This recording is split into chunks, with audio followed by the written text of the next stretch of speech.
mais meu, amém? Lucas 22, 42 diz, se for projetar, pode projetar, Lucas 22, 42, Pai, se queres, passa de mim esse cálice, porém, não se faça a minha vontade, senão a tua. Querido, quanto mais nós estudamos e nós compreendemos a palavra de Deus, que é Cristo, né, revelado através das Escrituras, mais de perto nós caminhamos para o centro da vontade de Deus. Então, quanto mais você lê a Bíblia, mais perto de Deus você fica e Deus, por consequência, mais perto de você.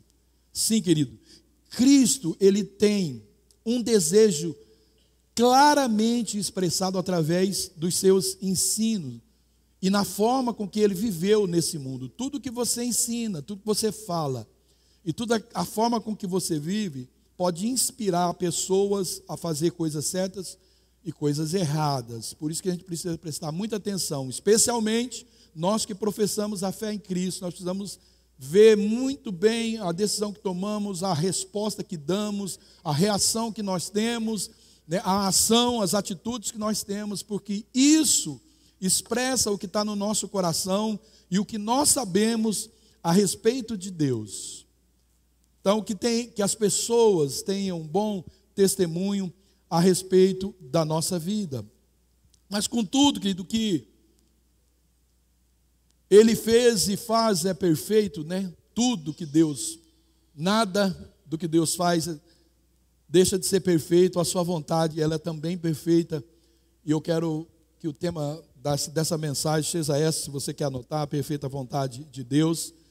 Eu vou ler um outro texto em Romanos 12, 2, que diz: não se amolde ao padrão desse mundo, mas transforme-se pela renovação da vossa mente, para que sejam capazes de experimentar, de comprovar a boa, agradável e perfeita vontade de Deus. Como é que nós provamos a boa, perfeita e agradável vontade de Deus? Quando nós não nos amoldamos à vontade desse mundo, ao padrão desse mundo. Eu trabalhei por um tempo em olaria fazendo tijolo. E a forma do tijolo é igualzinho o tijolo, ao contrário, né? Ela é um buraco que você tira um objeto, mas você pega o barro já amassado ali naquela moenda, geralmente um cavalo ou um burro que puxava, agora é tudo, né, elétrico, e ele ficava moendo aquele barro até ele adquirir a consistência. Aí alguém levava um monte daquele barro perto da onde você ficava com aquela forma, e aí você, com a mão, e cortava aquele barro, e pá, naquela forma, passava um arame em cima, porque o tijolo em cima é arrepiadinho, você passa um arame, são geralmente dois tijolos, aí aquele resto já taca no outro, passa o arame, você vai lá naquele pátio e você vira a forma, pá, ela cai o tijolo, na forma, do jeitinho que está aquela forma. Se tiver defeito, vai aparecer no tijolo. Se tiver uma pedrinha, vai aparecer. Por isso tem aqueles tijolos, tem uma pedra. Às vezes, quando ela é grande, ela tem o poder até na hora de fritar, assar o tijolo, né, de queimar o tijolo, ela quebra o tijolo. E nós precisamos, querido, ter o cuidado para não tomar. Se existe uma forma do mundo, existe uma forma, né, de Deus. E o crente precisa ser modelado nessa forma de Deus.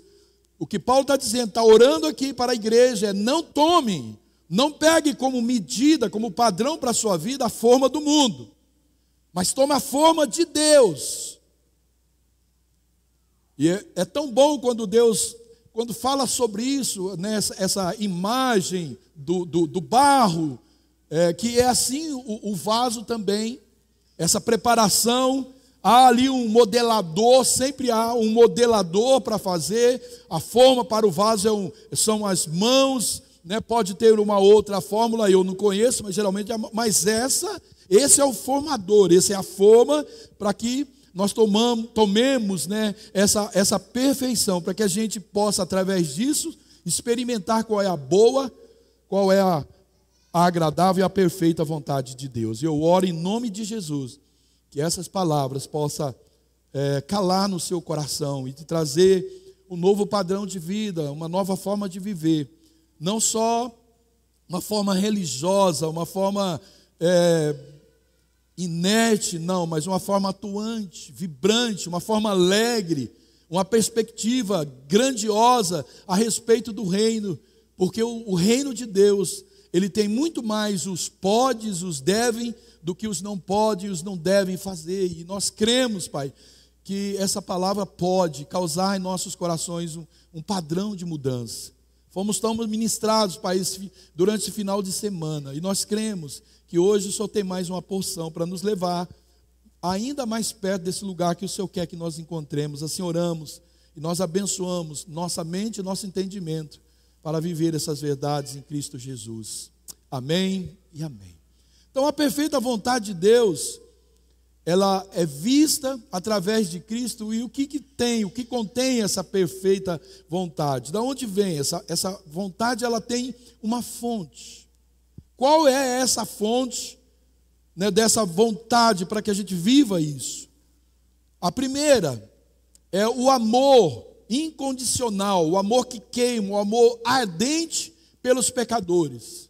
Querido, nós não nos movemos por outra coisa. Por que nós viemos para cá? Por que nós servimos? Por que nós decidimos deixar tudo e vir para cá, abandonar tudo e vir para cá? Por causa do chamado de Cristo. Mas o que é que envolvia isso? Pessoas. Eu não tinha outra coisa, eu não tinha uma empresa aqui, eu tinha lá, eu não tinha amigos aqui, eu tinha lá, eu não tinha um convívio, parentes aqui, não tenho, eu tinha lá. Eu não tinha outro motivo para vir aqui. Então, o que nos move para viver essa perfeita vontade de Deus é o amor ardente pelas pessoas, pelos perdidos, pecadores, que Deus coloca em nós, que Deus revela no nosso coração, que Ele amolda no nosso coração. É por isso que nós insistimos no nosso chamado, quando nós pregamos sobre evangelismo, sobre olhar para as pessoas e sentir, ou no mínimo desejar sentir o amor do Pai. E o lugar é esse, querido, o lugar é a igreja do Senhor, é o povo do Senhor, é o corpo do Senhor, onde nós começamos a exercitar amor, é com aqueles, é a nossa casa primeiro, a nossa família. Deus fez isso muito bem, porque Ele nos deu um oikos, um convívio muito íntimo e pequeno, porque se nós a experimentássemos, queridos, se nós caíssemos numa família de 100 pessoas, nós teríamos uma dificuldade muito grande, sem nenhuma relação de sangue familiar. Seria muito difícil. Deus nos colocou numa relação, e Ele plantou por aquele convívio, aquela comunidade, a família, um amor diferente. Para quê? Para ser modelo para o que realmente interessaria. Porque Deus, em Cristo, iria plantar aquilo que Ele planejou desde o início.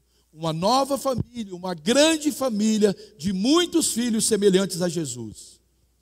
Então, querido, enquanto a gente não aprender que o mesmo sentimento que reina em casa precisa reinar com a família de Cristo.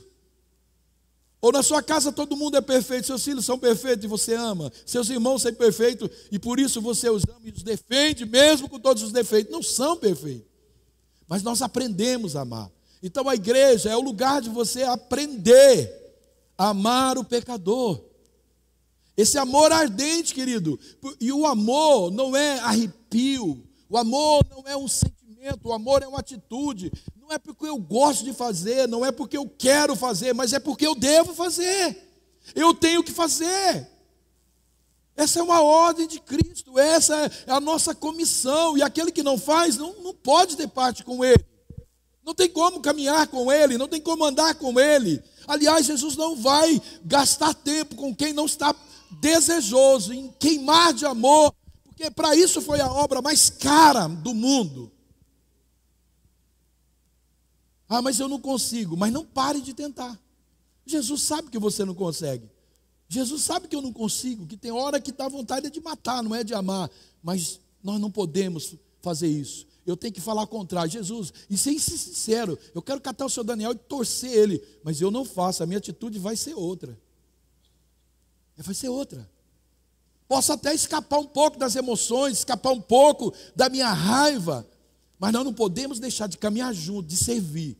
E quanto mais você achar que não ama, quanto mais você achar que aquela pessoa não encaixou no seu padrão, porque nós temos um padrão, é o nosso padrão. Se for assim, eu amo, se não for, eu não amo. Uai, quem diz que alguém alcançou o padrão que Cristo merecia para alcançar o amor dele? Nenhum, querido. Nós ouvimos aqui ontem, e nós vemos isso nas Escrituras, o mais rejeitado, abandonado, ele foi negado, ele foi afligido em todas as situações, mas ele não deixou de amar, e o amor se manifestou, e nem não foi nas palavras que eu te amo. Jesus falou eu te amo alguma vez? Eu te amo, sim, mas muito menos do que olhando para ele, o que ele fazia, como ele agia, se dá para ver. Você está entendendo, querido? Então, a primeira nós precisamos de uma fonte, e essa fonte é o seu amor ardente pelos pecadores. Foi isso que diz João 3,16, porque Deus amou o mundo de tal maneira que deu o seu Filho, unigênito, seu único Filho, para que todo aquele que nele cresça, nele crê, não pereça, mas tenha a vida eterna. Então o amor de Cristo, o amor revelado, o amor de Deus, o Pai revelado em Cristo, tem uma fonte. Não é Ele a fonte é Deus, é a perfeita vontade de Deus. Nós precisamos estar nessa perfeita vontade de Deus, buscar na fonte exata, porque se Jesus fosse buscar na fonte que era Ele, Ele era Deus, mas como homem ele tentou se esquivar dizendo, olha, faça de mim esse cálice, mas eu estou preso à sua vontade. Eu estou preso, eu estou linkado, eu estou, alinhado à sua vontade. A fonte do que eu tenho que fazer, do amor que eu tenho que dar aos pecadores, não está em mim, está no Senhor, não está nas pessoas, está no Senhor. A fonte, querido, ela está no objetivo da sua entrega. Deus lhe entregou Jesus para morrer por nós, Ele é que é a fonte. Ele que entregou. Ele entregou seu Filho para morrer por nós. Então a fonte é Ele. Para quê? Para que nós não perecêssemos. Jesus foi a água viva que jorrou. Ele foi a água, o canal da fonte, que sai lá da fonte para tocar nós. Ele era aquele que mantinha, e era isso que mantinha esse foco de Jesus, mais do que satisfazer as nossas necessidades. A fonte era essa fonte que estabeleceu para ele essa verdade. Então o propósito do sacrifício de Jesus era nos salvar, sim. Porém, Jesus precisava estar ligado à fonte, essa fonte que fluía a verdade. E eu vejo aqui uma verdade muito profunda, que o próprio Deus diz: busque-me em primeiro lugar. Mateus 6,33, busque-me em primeiro lugar. Nós não vamos alcançar as demais coisas, nós não vamos ter, nós não vamos viver essa perfeita vontade de Deus, sem que Ele seja a fonte. Ele é a fonte. Jesus falava isso o tempo todo, Ele falava disso o tempo todo. Por que Ele estava aqui? Para fazer a vontade do Pai, negar-se a si mesmo, fazer a vontade do Pai.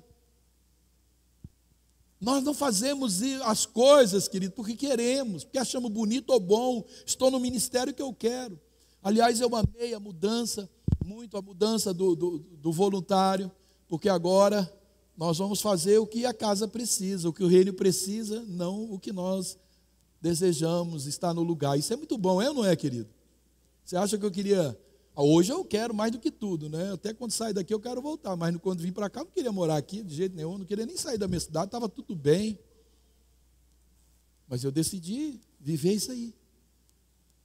Antes de amar o pecador, nós precisamos amar a Deus, porque se a minha ligação, se a minha conexão com Deus estiver interrompida, como é que eu vou fluir na vida do pecador esse amor verdadeiro, esse amor que arde, se eu não estiver ligado a Ele? Jesus o tempo inteiro estava conectado, ligado com Deus. Como é que vai fluir de mim esse amor verdadeiro, se Ele, e somente Ele, querido, é a fonte do amor, desse amor puro, desse amor sincero, o amor que não escolhe a quem quer amar e que não desiste de amar. Às vezes, querida, a nossa leitura ela é muito mal feita. Não é às vezes, é quase todas as vezes. Nós entendemos o amor diferente, nós compreendemos o amor quando nós recebemos alguma coisa, um elogio, quando nós recebemos uma visita, um presente. Mas o amor, ele é para ser compreendido na forma com que nós damos, não é na forma com que nós recebemos. Também é uma expressão, mas é uma expressão muito mais para quem dá. É quem dá que está provando um amor, é quem, né, abnega que está fluindo nesse amor. Não é somente quem recebe, eu disse que quem recebe está recebendo. E nós precisamos ter esse entendimento, é escolher isso. Por isso que a Bíblia diz que melhor é dar do que receber. Porque quando nós damos, nós estamos fazendo o que Deus fez. Nós estamos recebendo da fonte e nós estamos praticando a fonte. É gostoso ter um monte de gente, é gostoso viver nesse ambiente, é gostoso, querido. Mas é gostoso você sair num lugar onde você não conhece ninguém, servir pessoas, e eu e a Márcia temos procurado fazer isso ultimamente, servir pessoas de fora do nosso meio, pessoas das mais diversas religiões. A gente tem servido muita gente que nunca vieram na igreja, e creio que um dia virá, mas a aparência é de que não virão. Temos procurado servir pessoas, querido, de longe. Pessoas que, sabe, você nem imagina, mas a gente não, nós optamos, vamos servir, vamos encher de presente aquelas pessoas que estão sempre ali à nossa volta, sempre fazendo alguma coisa. A gente tem mudado essa questão, essa política nas nossas vidas. Não que nós vamos parar de fazer com quem está perto, mas, querido, é o amor pelo pecador, é manifestar esse amor por aqueles que não conhecem. Vamos sair um pouco, aliás, a palavra igreja na sua origem é sair para fora. É sair para fora, querido, somente daquilo que acontece nesse ambiente. Nós precisamos estar contaminados, contagiados desse ambiente, de tudo que flui nesse ambiente. Mas se isso aqui ficar aqui dentro, nós somos só um clube gostoso de viver. Gostoso, porque é gostoso. Mas Deus não chamou a gente para o que é gostoso, Deus chamou a gente para o que é necessário. Necessário. E a gente não vê na vida de Jesus, nós não vemos na vida dos seus discípulos e apóstolos o que é gostoso. Muito pelo contrário, era dolorido, sofrido. Mas eles entendiam a necessidade, não havia outra forma de experimentar essa boa, perfeita e agradável vontade do Pai. Então, querido, Ele é a fonte do amor puro, sincero, o amor que não escolhe a quem quer amar e não desiste de amar. O amor de Cristo pelos pecadores, ele nunca foi maior do que o seu desejo de agradar ao seu Pai. Nunca. Quando ele teve que desagradar, quando ele teve que falar, ele falou. Doeu para quem ouviu, mas ele falou, porque acima disso estava o amor pelo Pai. Por quê? Porque transcende pela sua exposição ali na cruz, né? Era esse o propósito do Pai. Olha bem, querido, Jesus transcendeu o amor, fluiu esse amor, ele cresceu esse amor para fazer a vontade daquele que ia o matar. Porque não foram os judeus, não foram as pessoas que mataram Jesus. Jesus, por obediência ao seu propósito, ao seu ministério, ao seu chamado, ele foi. Eu dou a minha vida porque eu quero, ninguém tira, eu dou a minha vida, ele diz. Para fazer a vontade do Pai, isso estava acima das pessoas. Porque se não tivesse, quando Pedro disse para ele, para que fazer isso? Ele não teria dito, eu tenho você, Satanás, faça de mim. O amor, querido, introduz dentro de nós um constrangimento, uma vergonha. Uma vergonha. Não é de ser amado por Cristo, é de ser melhor para o meu Pai, é de agradar o meu Pai. Esse o meu Cristo, que é o exemplo de amor ao Pai e ao próximo, fez, eu vou fazer, eu vou até as últimas consequências. O amor de Cristo pelos pecadores, ele nunca foi maior do que o seu desejo de agradar o Pai. Se a gente não amar a Deus sobre todas as coisas, nós vamos estar desconectados da fonte, que nos leva a escolher, por causa, né, dos pecadores, a cruz. Nós não vamos escolher a cruz se a gente esperar amar mais o pecador do que a Deus. Está explícito, a vontade de Deus ao levar Cristo à cruz era revelar através de Cristo o seu amor ao pecador. Então a primeira vontade é estabelecida na obediência a Deus, no amor a Deus. A vontade de Cristo, aceitando a crucificação, era agradar ao Pai, para que todos conhecessem o seu amor, que nós possamos deixar Deus ser a fonte, querido, do nosso amor pelo próximo, e só assim nós vamos deixar de escolher quem nós queremos amar e em que condições nós iremos amar. Cristo, Ele fez a vontade do Pai, revelando a sua vontade ao pecador. Então, se você não obedece a Deus, não pense que você pode amar o pecador. Não pode, não tem como. Pode pintar um Eros, pode pintar ali um filéuzinho, mas um ágape jamais. Não vai dar. E eu sei, talvez você esteja pensando que você já leu na Bíblia, eu também, porque Deus me levou a esse texto. Pois quem não ama o seu irmão, que vê, como pode amar a Deus a quem não vê? Parece uma contradição do que eu estou dizendo. Quem não ama ao seu irmão que vê, como pode amar a Deus? Parece que tem que amar o meu irmão para amar a Deus. Só que a frase anterior é esta, que antecede, é também desse versículo aqui. Ela diz, se alguém afirmar, eu amo a Deus, mas odiar o seu irmão é mentiroso. Ele está dizendo que a fonte sempre é Deus. Sempre é Deus. Não há como ser diferente. A fonte do que nós precisamos é Deus. E isso confirma, querido, que a fonte do amor é Deus. E se nós amamos a Deus, aí sim nós temos amor pelos irmãos. Então a perfeita vontade de Deus, vista em Cristo, tem a sua fonte. Primeiro, no amor ardente aos pecadores e na justiça que a cruz exige. A cruz, querido, é condenação, é símbolo de condenação. E toda a justiça, ela precisa de um julgamento.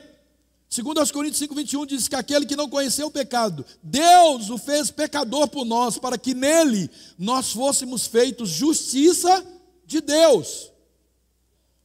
Olha aqui que a palavra de Deus está dizendo. Deus pegou aquele que não havia pecado para ser justificado nele o pecado de todos nós. Nós é que merecíamos aquele lugar, mas ele pegou Cristo e colocou em Cristo nossas injustiças, nossos pecados, nossas transgressões, colocou nele. Então a justiça, ela exige condenação, ou ela exige uma absolvição. Para Cristo, condenação, mas para nós, libertação. Cristo, Ele sofreu a condenação merecida pelas nossas transgressões, querido. Foi Ele que sofreu todas as condenações. Se Cristo não fosse condenado em nosso lugar, nós que já estávamos condenados, nós pagaríamos o preço pelas nossas injustiças. Nós tínhamos que pagar, porque o salário do pecado é a morte, o julgamento é a morte eterna, a condenação é a morte eterna. Por isso Cristo morreu. Não havia salvação para nós se não fosse por Cristo. A Bíblia diz o justo pelos injustos. É o que a Bíblia diz em 1 Pedro 3,18, pois também Cristo morreu uma única vez pelos pecados, o justo pelos injustos, para conduzir-vos a Deus, morto, sim, na carne, mas vivificado no Espírito. Querido, e essa mesa que não está aqui hoje, senti falta, eu acho tão lindo, está lá, mas está lindamente lá. Essa mesa, ela traz à memória essa verdade para a nossa vida. Que um Cristo que não pecou, que um homem que não pecou, foi julgado em nosso lugar, condenado. Ele foi condenado não porque pecou, não porque falhou, mas porque nós pecamos, nós falhamos, e a nossa culpa, a nossa condenação estava sobre ele. E foi por causa das suas pisaduras, foi por causa do seu sacrifício, que nós fomos sarados, nós fomos salvos. A perfeita vontade de Deus, que é vista em Cristo Jesus, ela precisa, e ela tem também uma decisão, ela precisa de uma decisão, e a decisão de Jesus, ela tem origem na vontade de Deus e não na vontade do homem. Não tem nada a ver o que Jesus decidiu fazer. E se aquilo que você decidiu fazer estiver embasado no homem, em mim ou em qualquer outro, que são falhos, você vai ter um motivo para dizer: não, eu pensei outra coisa, pensei a respeito desse homem outra coisa, ele falhou. Aí você vai desistir, você vai falhar. Mas se você estiver olhando para Jesus, o autor e consumador da fé, a verdade e a vida, aquele que não pecou, aquele que não mente, que não pode mentir, se você estiver focado nele, então sim, você vai permanecer firme. Jesus não ancorou, Jesus não amparou, querido, a sua decisão em homem algum, mas ele focou no seu Pai. É essa a vontade que eu quero, perfeita para a minha vida, e nada vai me deter. E essa é a nossa decisão. Hebreus 10:7 diz: então disse, eis-me aqui venho. No princípio do livro está escrito de mim, para fazer, ó Deus, a tua vontade. Essa era a decisão tomada por Jesus. Lembre quando eu sempre falo, cuidado, querido, para decidir algumas coisas quando aparecer o perigo. Marido, mulher, decida antes. Você nunca vai adulterar, nunca vai trair. Líder, decida que você nunca vai desistir. Filho, firma essa verdade, que você nunca vai desonrar os seus pais. Tem promessas. Firme que você nunca vai deixar de ler a Bíblia. Firme em seu coração. Não deixe as coisas para resolver na hora do perigo. Porque quando você está longe da sua esposa, do seu marido, aparece alguma coisa, você não tem uma decisão, você vai começar do zero. Mas se você tiver uma decisão, já está 1-0 para você. E é isso que nós precisamos tomar. Não vou desistir nunca. Querido, todo dia quase eu tenho vontade de desistir. Ou você acha que não? Mas eu já decidi não desistir. O diabo sabe disso. Não é a minha vontade, é a vontade de Deus. Ele não quer que eu desista, eu não vou desistir. Não é de ser crente, é de muitas coisas. Porque eu não tenho outro para onde ir, só Ele tem as palavras de vida eterna. Então, que ele decida antecipadamente. Ser um homem, uma mulher de Deus, ser um marido respeitoso, uma mulher fiel, um homem fiel, decida ser um pai amoroso, decida ser um crente, um líder, decida ser um obreiro, decida e não negocie isso, porque Jesus decidiu nos salvar, e não importasse o preço, não importaria o preço que ele tinha que pagar, ele decidiu, ele saiu decidido. E a verdade é que, assim como eu pensamos em desistir, às vezes nós pensamos, Cristo também pensou. Ó Pai, se for possível, passa de mim esse cálice. Eu sei que vai doer muito, mas não é a minha vontade que está em jogo, é a sua. E daí, Hebreus 10:7, então diz: eis-me aqui. Lá desde o começo está escrito a meu respeito, para fazer, Deus, a sua vontade. A vontade de Jesus, querido, era não tomar daquele cálice, porém, né, por estar ligado à fonte do amor, ele escolheu agradá-lo. Então a decisão que ele tomou não era sua, mas era a vontade do Pai. A perfeita vontade de Deus vista em Cristo, ela tem também a sua consequência, é um resultado. Quando nós tomamos decisões para atingir em cheio a vontade de Deus, tem um resultado. O de Jesus foi a obediência. A obediência. A obediência vai causar outras coisas, mas ela é um resultado de uma decisão que você toma. Querido, quando você toma uma decisão, talvez uma das primeiras coisas que você vai ter que cuidar é de ser obediente àquela visão. Paulo falou: eu não titubeei, eu não negociei, eu não fugi, eu não negociei a visão. Deus te deu uma visão, um propósito, vai, querido, vai doer, vai. Deus te deu um ministério, pare de achar que isso é um paraíso, não é um paraíso não. Só lê a Bíblia que você vai ver que não é, mas não pare. Deus te deu a liderança, querido. Cuidar da sua casa é difícil, cuidar de vidas que nunca tivemos compromisso é mais difícil.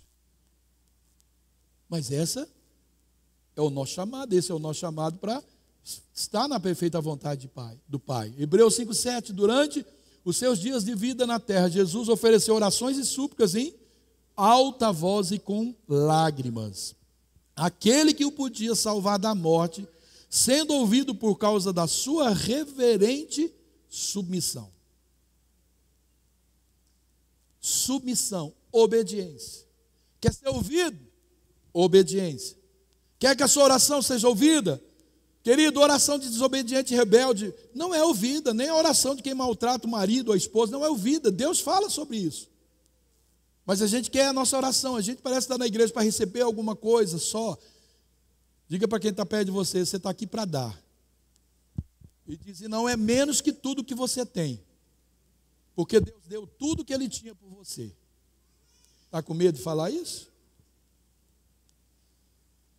Obediência em quê? Em levar os outros à salvação. Hebreus 5,9, sendo Ele consumado, veio a ser a causa da eterna salvação para todos os que lhe obedecem. A obediência deu direito a Ele de salvar os outros que obedecem a Ele. Nós obedecemos a Deus, Cristo nos dá autoridade para salvar aqueles que vão obedecer a nós e assim eles vão obedecer a Cristo. O outro resultado da obediência é alegria e glória, Hebreus 12, 22. Mas chegastes ao Monte Sião e à cidade do Deus vivo, a Jerusalém celestial e a muitos milhares de anjos. Olha o que a obediência, aonde ele levou a Cristo. Aonde ele levou a Cristo? Ao Monte Sião, a cidade do Deus vivo, a Jerusalém celestial e aos muitos milhares de anjos. João viu lá na ilha de Patmos, na sua visão em Apocalipse, milhares de milhares. Aquele milhares de milhares, quem eram, querido? Eram os poucos que foram chamados, eram os muitos que foram chamados, não eram os poucos que obedeceram. Porque muitos serão chamados, mas poucos entrarão naquele lugar. Porque a porta para os chamados, ela é larga, mas a porta, querido, para se permanecer, ela é, para entrar naquele lugar, é estreita. É como, querido, se você entrasse nessa igreja e ali na frente tivesse um banquete enorme com tudo que você gosta nessa vida e mais o direito de sair por uma porta bem larga com R$1 milhão. R$1 milhão. Mas a porta para entrar aqui seria uma portinha bem estreitinha, que você ia ter que deixar a bolsa, e às vezes até quem tem o pé grande, o sapatão lá de $1.000. Mas era aqui que estaria o verdadeiro banquete. A porta para entrar, querido, no Monte Sião, na Nova Jerusalém celestial, e ter o direito de cultuar a Deus com milhares de anjos, é por uma porta estreita. Não é a porta larga, que fazemos o que queremos, que pensamos o que queremos, que vamos aonde queremos, que vestimos como queremos, falamos o que queremos. Não é essa porta, que servimos se queremos. Não. Saibam, querido, Jesus, Ele não te convidou a fazer nada. Ele nunca nos convidou a nada. Ele nos mandou. Jesus, Ele é o nosso Senhor, Ele é o nosso Salvador. E quando nós entendemos que Ele é o nosso Salvador, nós o recebemos e temos prazer em obedecê-lo como nosso Senhor. Para quê? Para fazer a vontade daquele que o enviou. E assim nós vamos desfrutar da perfeita, da boa, da agradável e da perfeita vontade do Pai. Alegre-se em ser amado, mas tenha muito mais alegria em dar amor. Eu falei esses dias atrás, você não vai para o céu porque Deus te ama. Você vai para o céu porque você ama a Deus. Porque você obedece a Deus. Jesus, aqui o texto que nós lemos, Jesus está lá no Monte Sião, na Nova Jerusalém, com os anjos, porque ele obedeceu a Deus e amou a Deus acima das coisas. Pare de ficar estagnado em pessoas que te levam para trás, que te conduz para trás. Ame e ore, sirva essas pessoas, mas o seu melhor tempo é com o Senhor. Não vai ficar estagnado, parado por causa de ninguém, nem mesmo da sua família. Não fique, porque se o seu amor a Deus, você não vai parar. Se o seu amor a Deus for maior, o seu desejo de agradar a Deus for maior do que todas as coisas, você não vai parar por nada desse mundo. E isso é o perfeito amor. Isso é a perfeita comunhão, a perfeita vontade de Deus. Sabe, querido, enquanto nós estivermos correndo atrás, primeiro de outras coisas, de trazer o irmão, de trazer o marido, de trazer não sei o quê, de fazer coisas, deixando a nossa relação com Deus de fora, o nosso amor, a nossa relação, não vai acontecer, porque primeiro é Ele, depois vem os acréscimos. Ame a Deus, e eu duvido que Ele vai deixar de fora aqueles que você está orando, porque aqui Jesus, ele diz que, aqui nós lemos o texto, Jesus não vai deixar, Ele vai ouvir a sua oração.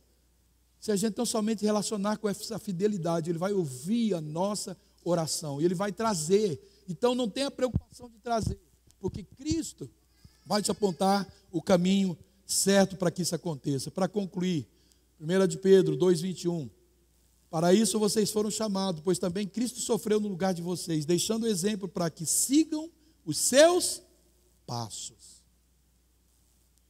Por que Jesus deu o exemplo? De agradar ao Pai, de servir ao Pai, de amar ao Pai, de estar na perfeita vontade do Pai, a ponto do Pai dizer, no mínimo por 2 momentos, esse é meu filho amado, em quem eu tenho muito prazer. Sabe, querido, é isso. Ele não falou das obras, esse é meu filho amado, que eu amo as obras que ele fez. Não, esse é o meu filho amado, em quem eu tenho muito prazer. Esse é meu filho amado, em quem eu amo todo mundo que ele ganhou. Não, ele amava, por isso que mandou o filho.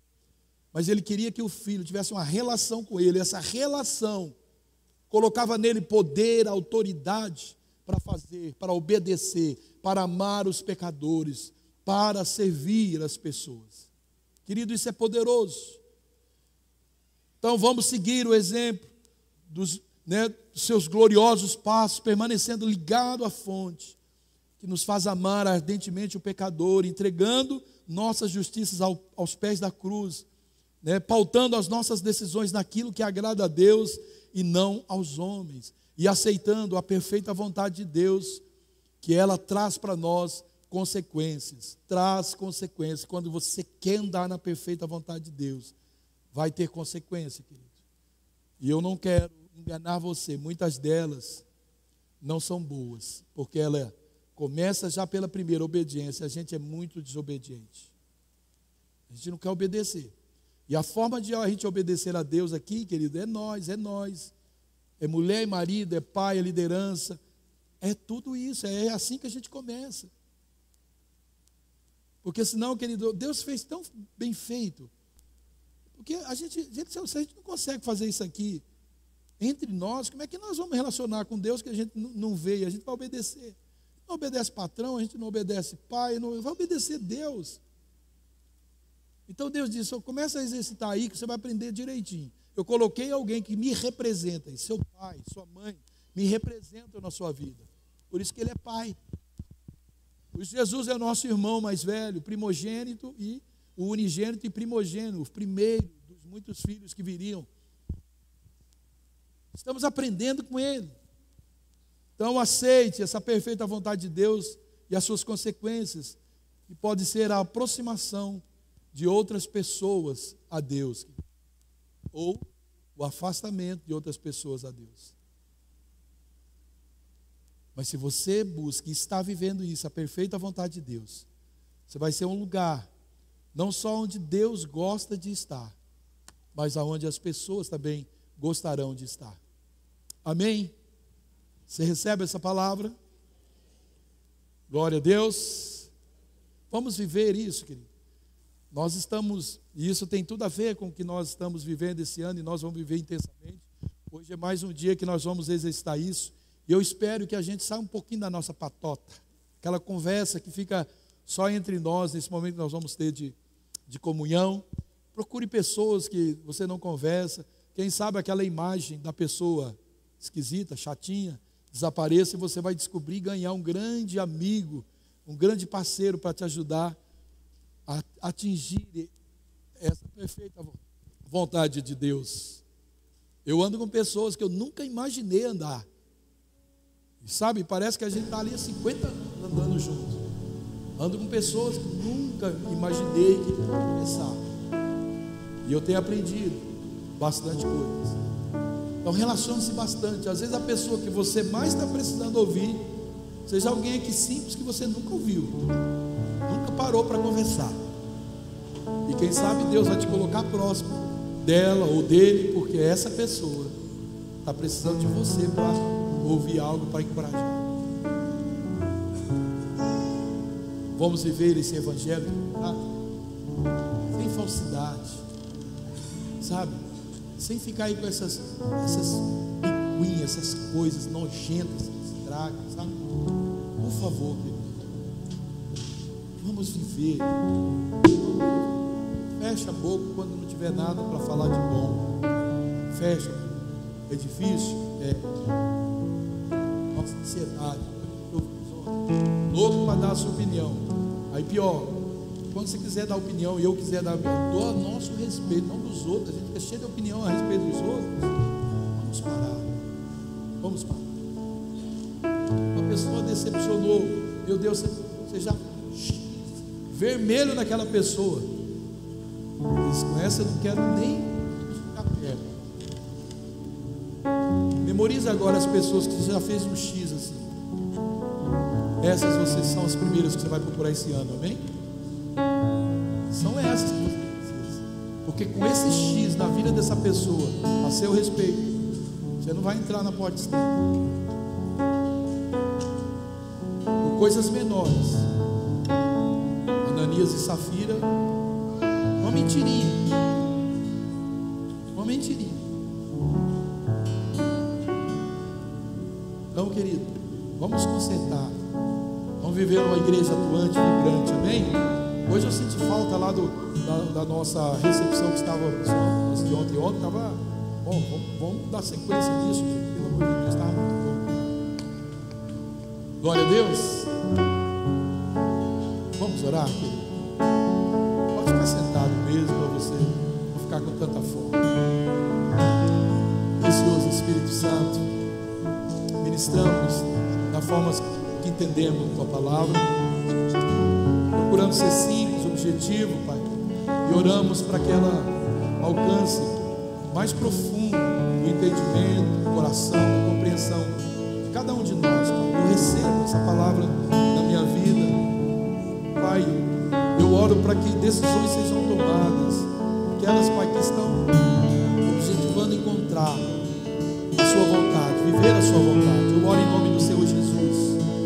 Que o Senhor mesmo, Pai, acrescente aquelas necessidades ansiosas da nossa parte, Pai, aquilo que é necessário para que aquilo que nós temos tanto cuidado esteja nas tuas mãos, Pai, e esse lugar da nossa ansiedade, da nossa busca muito maior seja ocupado pelo Senhor. Que esse lugar na nossa vida, onde é o teu trono, onde é a sua habitação em nós, ela seja vista e observada com mais cuidado, com mais presença, Pai, em nome do Senhor Jesus, para que naquele grande dia, Pai, nós possamos ouvir do Senhor, servo bom, fiel, servo obediente, para que possamos ouvir: você combateu o bom combate, você guardou a fé. Entra no gozo, entra, amado meu filho, minha filha, minha entra.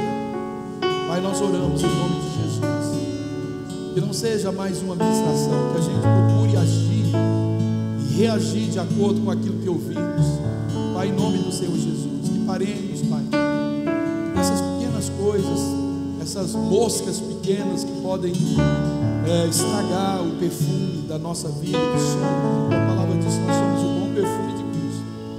Não permita, Pai, que nenhuma raposinha entra em nossas vidas e cause estrago na nossa relação, na nossa comunhão, Pai, em nome de Jesus. E oramos que uma geração poderosa, Pai, de homens e mulheres, levante com a disposição de amar vidas, de cuidar de vidas, de gerar vidas, como ovelhas sadias, em nome de Jesus. Levante uma geração poderosa, Pai, de líderes de célula, Pai, que essa cidade seja em cada canto, cada rua, tenha um lugar onde as pessoas possam semanalmente cultuar o teu santo nome. E cada casa que nós profetizamos seja, Pai, o templo da tua presença, o lugar da tua manifestação. E vidas, e vidas, e vidas conheçam o Senhor por causa da nossa decisão de buscar na fonte aquilo que mais precisamos. Obrigado, Espírito Santo. Obrigado por nossas vidas. Obrigado pelo teu grande sacrifício.